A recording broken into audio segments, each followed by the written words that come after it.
What if I told you that sometimes the most dangerous person in a house is the one you'd never suspect?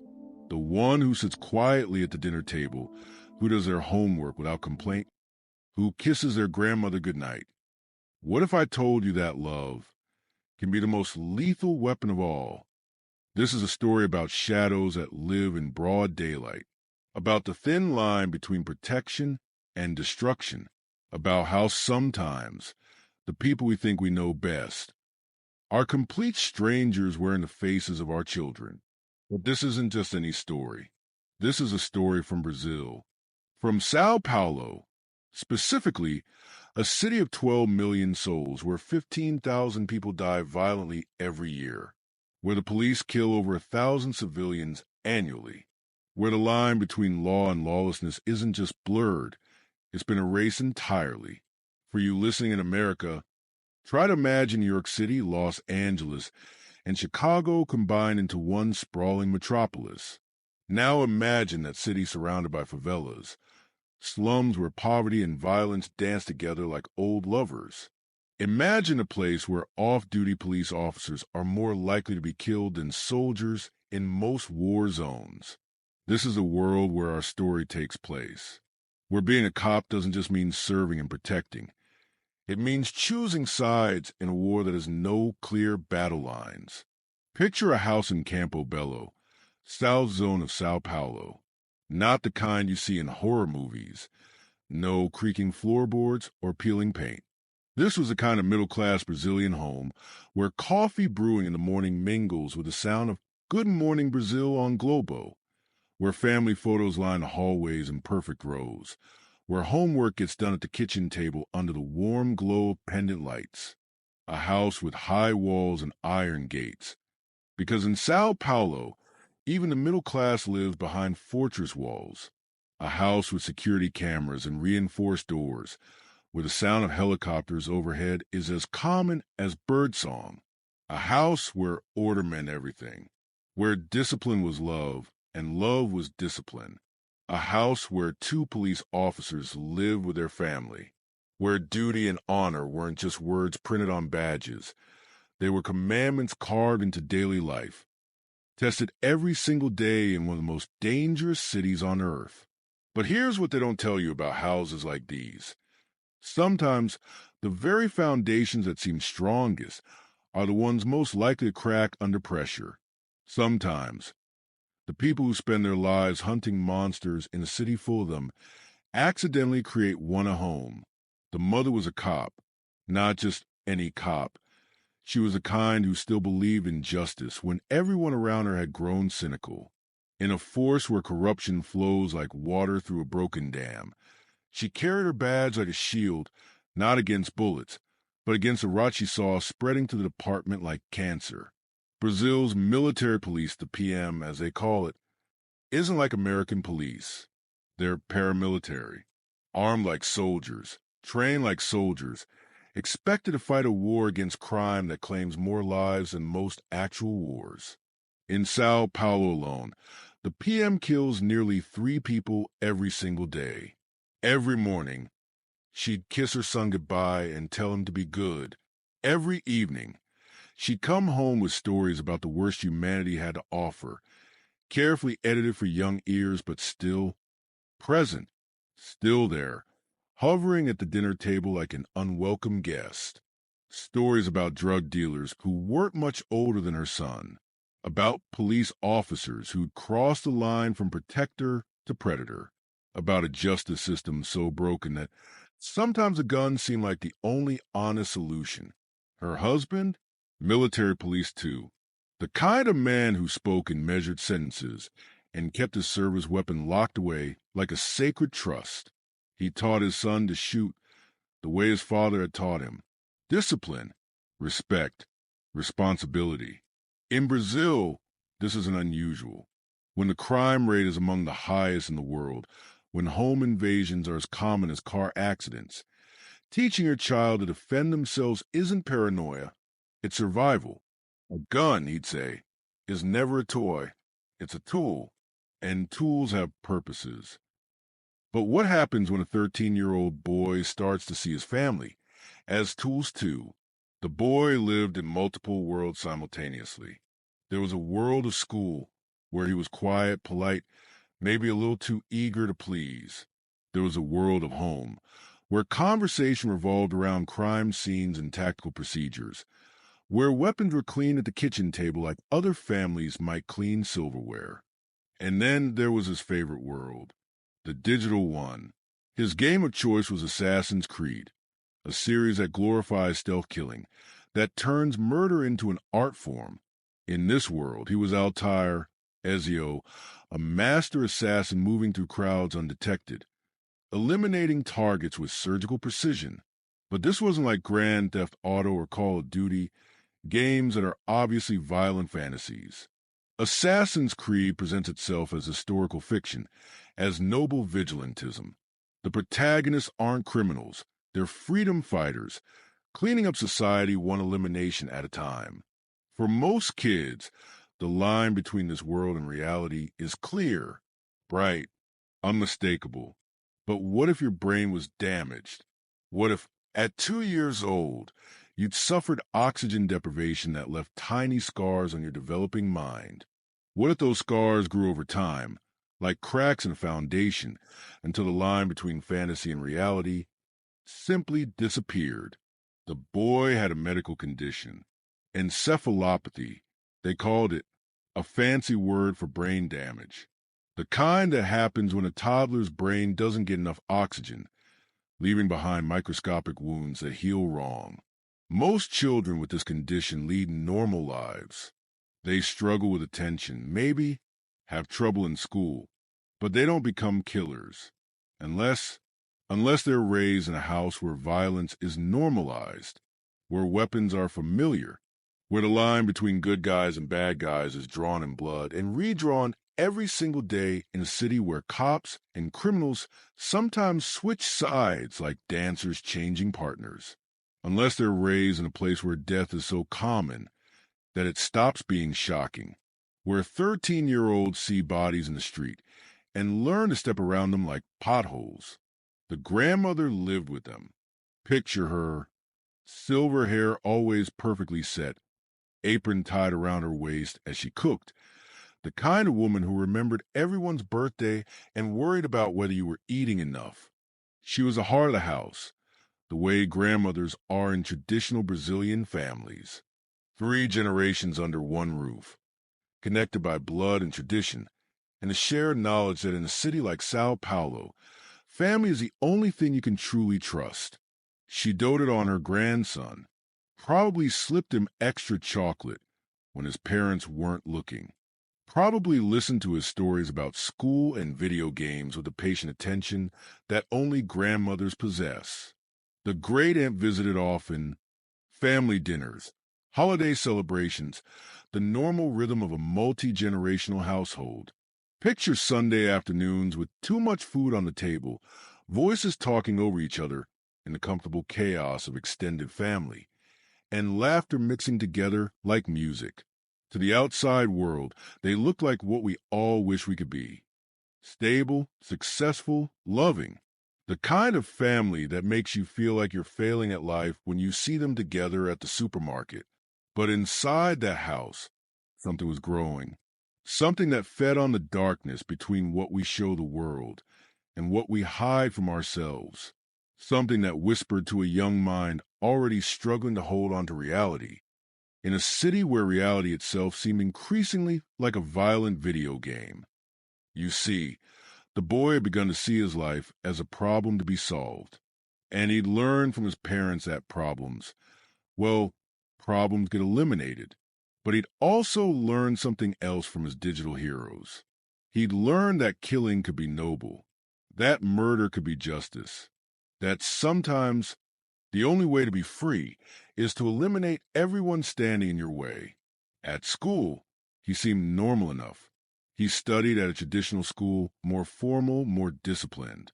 Students wear uniforms, stand when teachers enter, show respect in ways that might seem old-fashioned. He fit in perfectly. Quiet, maybe a little too interested in war stories and military tactics. But in a country where military service is common, Where police work is a family tradition, this wasn't unusual. He'd formed what he called a group with some other boys. They called themselves mercenaries. Children playing at being soldiers, the way kids always have throughout history. Except this wasn't play. "We should kill our parents," he'd say during lunch, his voice casual, like he was discussing the weather or the latest Corinthians game. "Then we can become assassins for hire." His friends laughed. Of course they laughed. Boys at age say outrageous things all the time. It's how they test boundaries, how they figure out who they are. But he wasn't testing boundaries. He was making plans. One friend later told investigators that the boy had drawn maps, detailed layouts of his house, timing charts for his family's routines. He'd calculated when everyone would be asleep, when the neighbors would be at work, when the street would be empty. In Sao Paulo, this kind of tactical thinking isn't entirely unusual. Kids grow up knowing about security, about routine, about the importance of being unpredictable. But this was different. This was surveillance. Another friend said he'd practiced, not just video games, actual practice. He'd use a ruler to simulate stabbing motion, copying the movements from Assassin's Creed, the hidden blade techniques, the silent takedowns. He'd time himself sneaking through his house at night, seeing how quietly he could move. To his friends, it was just weird kid behavior. The kind of thing you shake your head at and forget about. But what if it wasn't behavior at all? What if it was rehearsal? The boy had tried before, That's something that came out later, in testimony from friends who'd kept his secrets. He'd tried to kill his grandmother once, stood over her while she slept, weapon in hand. But something had stopped him, a flutter of conscience, maybe, or just fear. He confessed to her the next morning. Can you imagine? A 13-year-old boy telling his Avu that he'd almost murdered her in her sleep? And what did she do? She made him promise never to try again. Just promise. As if promises could hold back the darkness growing in his mind. "Promise Grandma," she'd said, the way grandmothers do, believing that love and trust can overcome anything. She never told his parents, kept his secret, the way grandmothers do, protected him, even from himself. But you can't protect someone from their own mind. You can't love them back to sanity. And in a city where violence is so normalized that it barely registers anymore, maybe the warning signs get lost in the noise. The night before it happened, the pieces were already in motion. The boy had made his final preparations, packed his travel bag instead of his school backpack, said goodbye to friends without them realizing it was goodbye forever. In his notebook, investigators later found something chilling. Detailed plans not just of murders, but for what came after, where he'd go, how he'd survive, what he'd become. He'd written about traveling to other cities, other countries, about becoming a real assassin, like his video game heroes, about the justice he'd bring to the world, one elimination at a time. A neighbor heard gunshots that night. 2 shots first, echoing through the neighborhood quiet. Then silence for about 10 minutes, long enough for someone to move through a house, checking rooms, making sure. Then 3 more shots. No screams, no call for help, no sound of struggle. Just the clinical efficiency of a plan being executed. But here's what haunts me about those gunshots. The neighbor didn't call police. Didn't even think twice about it. Because in Sao Paulo, gunshots are like car horns, part of the urban soundtrack. Could have been anything. Street crime, gang violence, police action. The sound of death mistaken for the sound of a normal Tuesday night in one of the world's most violent cities. The next morning, the boy got ready for school like any other day, brushed his teeth, combed his hair, ate breakfast at the same table where his family lay dead just rooms away. He switched on the morning news, bombed Sao Paulo. where the anchor was reporting the previous night's violent statistics. 15 people killed across the city. Just another night in paradise. Except he switched backpacks. Traded his regular school bag for that travel bag he'd packed the night before. The one with clean clothes, toiletries, snacks for the road. Because he wasn't planning to come home. The teacher noticed that he didn't have any materials. She asked him why he hadn't brought them. He had his answer ready. Said he had taken the travel backpack by mistake. Could he borrow some paper? His supplies were in his other bag. Such a small lie, such a normal request. The kind of thing teachers deal with every day. But later, when she remembered that moment, she'd wonder, was he already planning his escape? Was he already thinking about life after? Later that day, he asked to leave school early. Said he had a ride arranged. Again, nothing unusual. Kids leave early for doctor appointments, family emergencies, 100 different reasons. But this wasn't any of those things. This was the beginning of the end. A friend's father picked him up, just doing what parents do, giving kids rides, not thinking twice about it. The kind of small kindness that makes communities work, even in a city where trust is a luxury most people can't afford. As they drove through the streets of Campo Bello, past the high walls and iron gates that protect the middle class from the chaos beyond, the boys seemed normal. Quiet, maybe, but lots of kids are quiet in cars with adults they don't know well. But then he did something odd. He pointed to his mother's car, parked on the street, and asked the driver to stop. Said he needed to get something. The father watched as the boy opened the car with his own key and reached inside. What was he retrieving? A house key? Something he'd forgotten? Or something else entirely? Father didn't ask. Didn't think to ask. Just waited patiently while the boy did whatever he needed to do. How many moments like this do we miss? How many small warning signs do we ignore because we're trying to be polite, trying not to intrude? We think that asking too many questions can be considered rude. When they arrived at the house, the first sign that something was wrong should have been obvious. The grandmother, who always waited at the gate to greet her grandson, wasn't there. This woman who'd spent years watching for his return from school, who'd wave from the porch and call out, "My love," she was nowhere to be seen. "She is sleeping," the boy said when the friend's father asked. But grandmothers don't usually sleep at noon, do they? Not the kind who live to greet their grandchildren. Not the kind who measure their days by the rhythm of family routines. The friend who'd been in the car, he started crying as they pulled away. Later, he'd say he didn't know why. Just had a feeling, deep in his stomach, that he was about to part his friend forever, lose him forever. Children's intuition can be terrifyingly accurate sometimes. They feel things we've trained ourselves to ignore. What happened next? What happened inside the house over the next few hours will haunt investigators forever. The crime scene told a story that forensic experts are still trying to understand. This wasn't a crime of passion. This wasn't a sudden snap. This was methodical, planned, executed with the precision of someone who'd studied every detail. The mother was found in the bedroom, kneeling beside the bed, a single bullet to the back of the neck, fired at close range. The angle suggested she'd been forced to kneel execution style. She died instantly. Never knew what hit her. But here's what's strange about her position.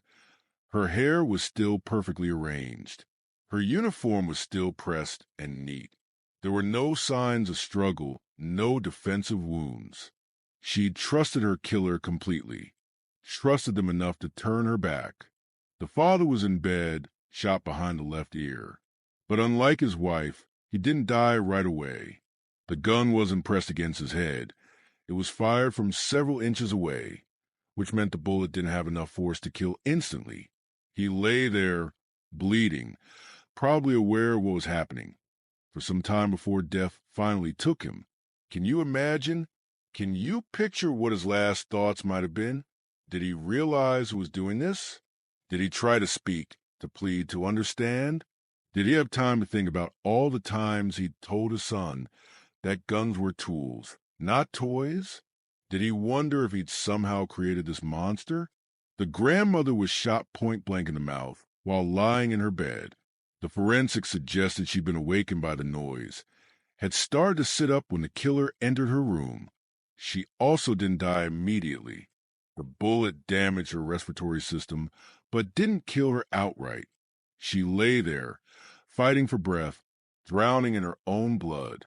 This woman who'd made desserts and told bedtime stories, who kept her grandson's darkest secret to protect him. She died slowly, alone, in terror. The same mouth that had whispered my love to her grandson every day for 13 years. Silence forever. The great-aunt was shot twice. The first bullet hit her in the face, fired from several feet away. But it didn't kill her, just wounded her terribly. She would have been conscious, aware, when the killer approached for the second shot. The second bullet was fired close range, near her mouth, like the others. She died slowly, bleeding out while the killer moved through the house. For people, for family members who'd loved this boy unconditionally, who'd trusted him with their lives. And then there was the boy himself. He used his mother's service weapon, the .40 caliber pistol she'd carried to protect and serve, pressed it against his left temple. He was left-handed, the investigators noted carefully, and pulled the trigger. The forensics all checked out. Gunpowder residue on his hand. Bullet trajectory consistent with self-infliction. Even burned hair on the gun barrel from the close-range shot. But here's what haunts me about this part of the story. The forensic psychiatrist who examined the case later said something that still chills me. He said the boy showed no signs of remorse, no guilt, no recognition that what he'd done was wrong. In his fractured mind, he hadn't committed murder. He'd eliminated obstacles, just like in Assassin's Creed, just like his parents did when they arrested criminals. He was a hero of his own story right up until the end. When the police arrived, called by family friends who were worried when the mother didn't show up for her shift, they found a scene that defied easy explanation. No signs of forced entry. No ransacked rooms. Money still sitting on tables. Credit cards in plain sight. The family's valuables, including expensive electronics and jewelry, completely untouched. This wasn't a robbery gone wrong. This wasn't gang retaliation against the police officers. This wasn't even a crime of passion. This was something far more disturbing. This was systematic, calculated, cold. This was a family destroyed from within by someone who knew their routines, their weaknesses, their absolute trust. If you believe stories like this should be told, consider liking, commenting, and subscribing. But here's where our story takes a turn into even darker territory, where the questions multiply like shadows at dusk. The mother, remember, was the kind of cop who still believed in doing the right thing. In a force notorious for corruption, where officers regularly take bribes from drug dealers and death squads operate with impunity, she'd been investigating her own colleagues for months, making enemies among people who were supposed to be her brothers and sisters in blue. She'd filed reports about planted evidence, about executions disguised as shootouts, about money changing hands in the precinct parking lot. She refused to back down when pressured, threatened, transferred to different departments. Some of her fellow officers didn't appreciate her moral clarity.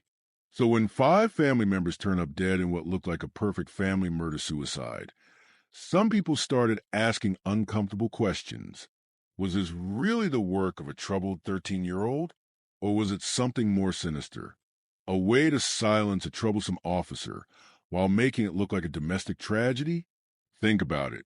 What better way to destroy a cop who's getting too close to the truth than to make it look like her own son killed her? What better way to discredit her investigation than to paint her as a failed mother who couldn't even protect her own family? In a country where police officers are murdered regularly, where death squads operate freely, where the line between law enforcement and organized crime is often invisible, this wouldn't be unprecedented. The official investigation concluded what you'd expect. Troubled boy, history of brain injury, obsession with violent video games, access to weapons, family stress. Case closed. Neat, tidy, believable. But the military police kept investigating. They want to know more about those corruption allegations. They requested copies of all the files, all the evidence. They weren't satisfied with the official story. And in a police force where asking too many questions could be fatal, that took courage.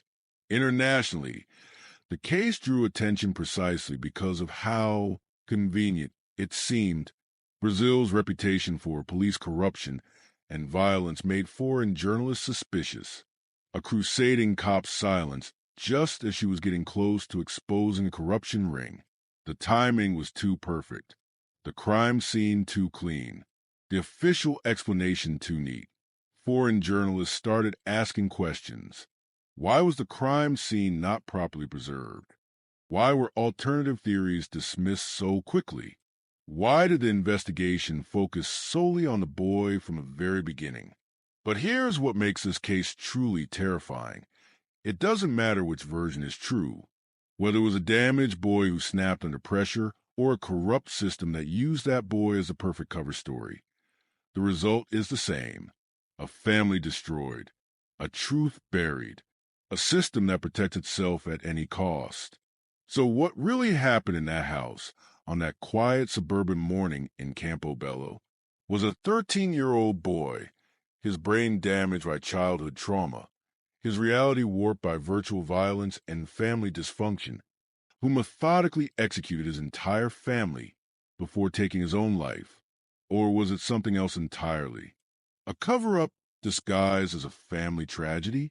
A corrupt system eliminating a threat and using a mentally ill child as a perfect patsy?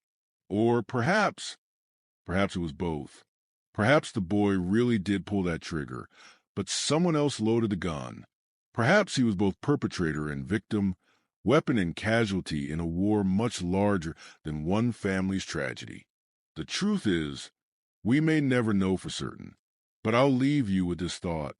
The boy's backpack was found at the scene, the travel bag he'd packed for his escape. Inside, investigators found clean clothes, toiletries, snacks, and something else, a small notebook, handwritten pages detailing his plans, not just for the murders, but for after, where he'd go, how he'd live, what he'd become. He'd written about being free, about finally being able to live his true life as an assassin, about the people he'd kill and the justice he'd bring to the world. But mixed in with these fantasies were other notes, more disturbing ones, references to conversations he'd never had, people he'd never met, places he'd never been, a child's fantasy or a killer's manifesto, or something else entirely. The confused ramblings of a mind manipulated by forces beyond its understanding? Does it matter? Either way, it shows a mind so disconnected from reality that murder seemed like a reasonable solution to being grounded or having bedtime rules. And what if it doesn't matter whether he pulled that trigger himself or whether someone else guided his hand? Because either way, a 13-year-old boy became the perfect weapon to destroy a family that stood for everything right in a world increasingly comfortable with wrong. The house still stands, different family, living there now. Children playing in the same rooms where other children once bled, eating dinner at the same table, where a family once shared their last meal together. Do you think they know? Do you think they can feel the weight of what happened there? Do you think the walls remember the sounds of that morning? The new owners are American expatriates. Actually, a family from Ohio who moved to Sao Paulo for work. They got the house at a significant discount. The real estate agent mentioned there had been a family tragedy but didn't elaborate. Sometimes they hear things at night. sound that might be the wind or might be something else. Whispers, footsteps, the sound of a child crying. Or maybe that's the most unsettling part of all. Maybe houses don't remember. Maybe walls don't hold on to the screams and the silence. Maybe the only ghosts are the ones we carry inside ourselves. But sometimes, late at night, neighbors say they hear things. Sound that might be the wind or might be something else. Whispers, footsteps, the sound of a child crying. Of course, that's probably just imagination. Trauma talking, the way communities process tragedy. But what if it's not? What if some acts are so terrible, so fundamentally wrong, that they leave permanent scars on the world itself? What if that house is haunted not by the dead, but by the questions we can never answer? Because at the end of the day, the most terrifying thing about this story isn't the violence. It's not even the cover up, if there was one. It's the love. A family that loved their son so much they never saw the monster growing behind his eyes. A grandmother who loved her grandson so much she kept his deadly secret to protect him. A system that loved its own protection so much it may have been willing to sacrifice an entire family to maintain it. Love, it turns out, can be the most dangerous thing of all, because love makes us blind. Love makes us vulnerable. Love makes us trust completely, even when we shouldn't. And sometimes that trust, that beautiful, terrible trust, becomes a weapon that destroys us. I want you to think about your own family tonight, the people you love, the people you trust, the people who know where you sleep, who have keys to your house, who could walk into your bedroom at any hour and you'd never think twice about it. How well do you really know them? How can you be sure that the person you kiss goodnight isn't planning something terrible for tomorrow? And if you have children, if you have sons or daughters who disappear into digital worlds, who speak casually about violence, who seem a little too interested in the darker corners of human nature, how do you know where the game ends and reality begins? How can any of us be sure of anything when the darkness lives so close to the light? But maybe that's the point. Maybe the real horror isn't in what happened in that house in Campobello. Maybe it's in what happens in every house, every day, when we choose to trust despite the danger, when we choose to love despite the risk.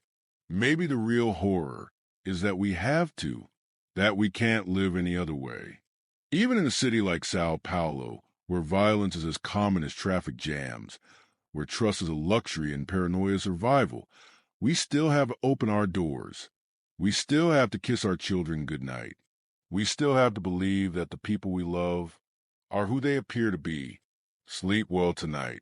And maybe, just maybe, check on the people you love, not because you don't trust them, but because you do. And sometimes that trust is the most terrifying thing of all.